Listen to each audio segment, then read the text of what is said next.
Middle class को मिलेगी अब जीएसटी से राहत। 12% स्लैब खत्म कर 5% में लाने की तैयारी में भारत सरकार। नमस्कार दोस्तों, आप देख रहे हैं टुडे न्यूज चैनल, जहां पर आपको सही और सटीक जानकारी सबसे पहले हमारे माध्यम से आप लोगों तक पहुंचाई जाती है। जो भी लोग अभी तक हमारे चैनल पर नए हैं, प्लीज चैनल को सब्सक्राइब करें, जिससे आप लोगों तक हमारे चैनल के माध्यम से सबसे अपडेटेड जानकारी आप लोगों तक पहुंचती है। आइए हम बिना किसी देरी के अपने इस वीडियो को स्टार्ट करते हैं कि आखिरकार भारत सरकार ने मिडिल क्लास के लिए क्या राहत दी है जीएसटी में। उसके बारे में हम डिटेल में जानते हैं।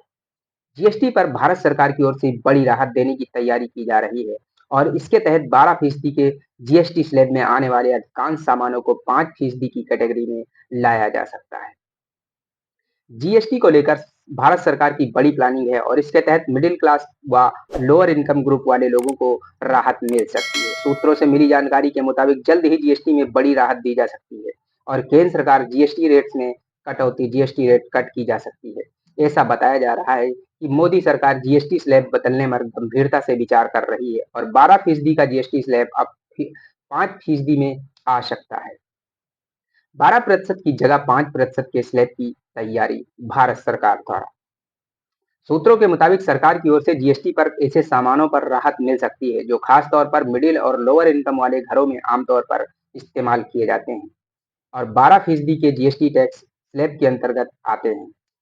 भारत सरकार अब विचार कर रही है कि ऐसे अधिकांश सामानों को या तो 5% के टैक्स स्लैब में ट्रांसफर किया जा सकता है या फिर इन पर लगने वाला 12% का स्लैब ही समाप्त किया जा सकता है। गौरतलब है कि रोजमर्रा में इस्तेमाल होने वाले ज्यादातर सामान इसी स्लैब में आते हैं। कपड़ों से लेकर साबुन तक हो सकते हैं सस्ते। जीएसटी काउंसिलिंग की अगली 56वीं बैठक में इसे लेकर बड़ा फैसला लिया जा सकता है और ये जीएसटी काउंसिल मीट इसी महीने हो सकती है। अगर भारत सरकार की ओर से निर्णय लिया जाता है तो अभी तक 12% के स्लैब में आने वाले जूते, चप्पल, मिठाई, कपड़े, साबुन, टूथपेस्ट और डेयरी प्रोडक्ट्स जैसे कई सामान सस्ते हो सकते हैं। खास तौर पर भारत सरकार का उन सभी ग्रामीण और रूरल एरिया के उन गरीब लोगों के लिए जो रोजमर्रा में इस्तेमाल होने वाली चीजों पर खास तौर पर भारत सरकार एक ठोस कदम उठाने वाली है, जहां पर 12% टैक्स को हटाकर 5% लाने की तैयारी में जोर शोर से लगी हुई। इसके अलावा पनीर, खजूर, सूखे मेवे, पास्ता, जैम, पैकेट फ्रूट्स, नमकीन, छाते, टोपी, साइकिल, लकड़ी से बने फर्नीचर, पेंसिल, जूट या कपास से बड़े बने हैंडबैग, शॉपिंग बैग भी इसमें शामिल है। जीएसटी के भारत में कितने स्लैब हैं, आइए जानते हैं। साल 2017 में देश में जीएसटी लागू किया गया था और बीते कारोबारियों दिन 1 जुलाई को ही इसने 8 साल पूरे किए। देश में जीएसटी दरें जीएसटी काउंसिल द्वारा तय की जाती है और इनमें बदलाव के किसी भी फैसले में राज्य और केंद्र शासित प्रदेश के प्रतिनिधि भी शामिल रहते हैं। बात करें भारत में जीएसटी स्लैब के बारे में तो अभी 4 जीएसटी स्लैब हैं।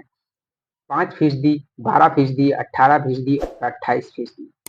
अनाज, खाद्य तेल, चीनी, स्नैक्स और मिठाई के अलावा सोना, चांदी और अन्य तमाम सामानों को अलग अलग कैटेगरियों के हिसाब से इन्हीं टैक्स स्लैब में रखा गया है। भारत सरकार की ओर से पहले से मिल रहे संकेत। जीएसटी के मोर्चे पर बड़ी राहत के संकेत पहले से ही भारत सरकार की ओर से मिल रहे हैं। बीते मार्च महीने में वित्त मंत्री निर्मला निर्मला सीतारमण ने भी कहा था कि जीएसटी टैक्स स्लैब को तर्कसंगत बनाने का प्रोसेस पूरा होने के बाद जीएसटी रेट्स में और भी कमी आएगी। इसके बाद से जीएसटी टैक्स स्लैब चेंज किए जाने की पूर्ण रूप से उम्मीद जताई जा रही है और अब सूत्रों से मिली जानकारी के मुताबिक अगली काउंसिलिंग बैठक में ये बहुत बड़ा फैसला भारत सरकार की ओर से आम जनता के लिए लिए जा सकता है, जिसमें वो रोजमर्रा की चीजों की पर लगे जीएसटी को 12% से 5% लाने की एक बहुत बड़ी तैयारी भारत सरकार द्वारा किया जा रहा है। तो दोस्तों, ये आप लोगों को हमारा वीडियो अगर अच्छा लगा हो तो चैनल को सब्सक्राइब करें और साथ ही साथ अपने दोस्तों तक भी ये जानकारी साझा करें। मिलते हैं आप लोगों से एक नए वीडियो के साथ, तब तक के लिए जय हिंद, जय भारत, वंदे मातरम।